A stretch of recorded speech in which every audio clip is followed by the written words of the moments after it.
Marc, chapitre 1 à partir du verset 21.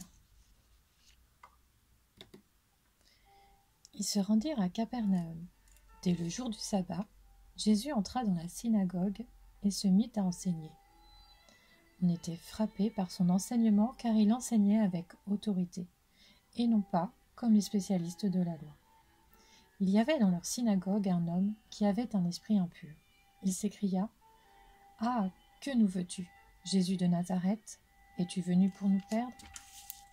Je sais qui tu es, le Saint de Dieu. » Jésus le menaça en disant : « Tais-toi et sors de cet homme. » L'esprit impur sortit de cet homme en le secouant violemment et en poussant un grand cri.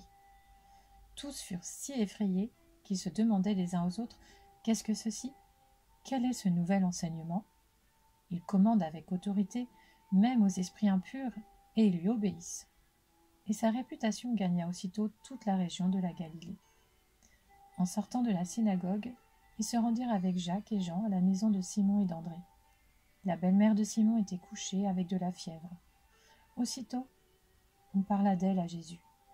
Il s'approcha, la fit lever en lui prenant la main, et à l'instant, la fièvre la quitta. Puis elle se mit à les servir.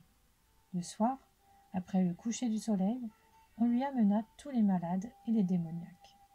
Toute la ville était rassemblée devant la porte.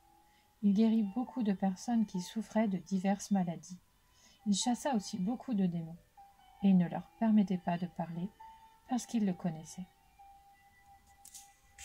Vers le matin, alors qu'il faisait encore très sombre, il se leva et sortit pour aller dans un endroit désert où il pria. Simon et ceux qui étaient avec lui se mirent à sa recherche.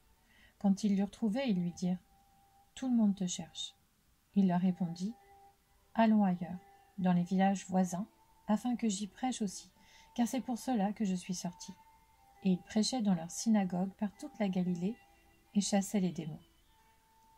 Un lépreux vint à lui et, se jetant à genoux, lui dit en suppliant : « Si tu le veux, tu peux me rendre pur. » Rempli de compassion, Jésus tendit la main, le toucha et dit : « Je le veux, sois pur. » Aussitôt la lèpre le quitta et il fut purifié. Jésus le renvoya sur-le-champ avec de sévères recommandations. Il lui dit : « Fais bien attention de ne rien dire à personne, mais va te montrer au prêtre et présente pour ta purification ce que Moïse a prescrit, afin que cela leur serve de témoignage. » Cependant cet homme, une fois parti, se mit à proclamer partout la nouvelle et à la propager, de sorte que Jésus ne pouvait plus entrer publiquement dans une ville. Il se tenait dehors, dans des lieux déserts, et l'on venait à lui de partout.